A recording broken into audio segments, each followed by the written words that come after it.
இன்றைக்கு பார்த்தேன். எனக்கு முன்னாலே பேசிய எம்எல்ஏ அவர்கள் சொன்னதை போல குளச்சல் நகரத்திலே நாங்கள் அப்படியே சுற்றி பார்க்கிற போது சரியான நாட்டம். உங்க ஊர்ல ஏன் குளச்சல் இப்படி ஆயிடுச்சு? நல்லா தானே இருந்தது, ஏன் நாட்டம் முடிச்சவனுக்கு ஓட்டு போட்டீங்க நீங்க? சரியான நாட்டங்க. யாரு காலத்துல இந்த குப்பையை இங்க கொண்டு வந்தாங்க? குளச்சல்ல ஊரு குப்பை எல்லாம் கொண்டு வந்து எங்க கொட்டுறாங்க?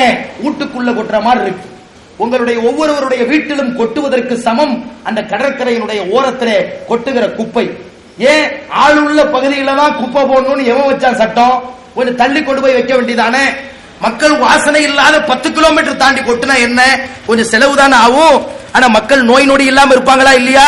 இப்ப எத்தனை நோய்களுக்கு ஆளாக்கப்படுகிறார்கள். கொசு இருக்கா இல்லையா? சாப்பாடை திறந்து இந்த ஏரியாக்குள்ள வைக்க முடியுமா? சாப்பிட முடியுமா? நாத்தமான நாட்டம். யாருக்கு ஓட்டு போட்டீங்க? நகராட்சியினுடைய தலைவர் யார்? நசீர் பாய். ரொம்ப திறமையான ஆளு.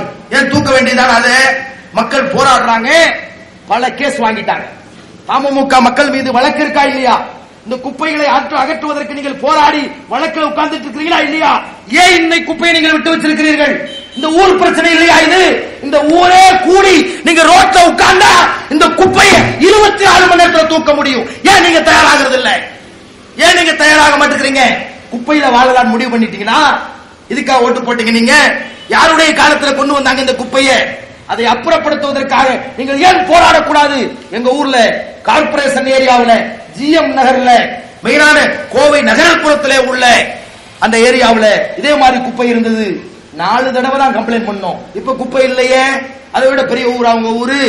கார்பரேஷன் ஏரியாவிலேயே தூக்கிட்டாங்களே குப்பைய.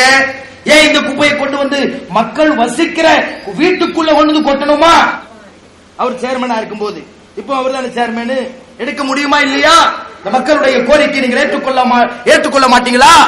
எவ்வளவு போராட்டத்தை நம்ம பண்ணி இருக்கிறோம், ஏன் எடுக்க முடியாது? அப்போ திமுகவினுடைய ஒரு சேர்மனா இருக்கிறாரு, அவரால் அப்புறப்படுத்த முடியலன்னா அதிமுக வந்து அப்புறப்படுத்துமா?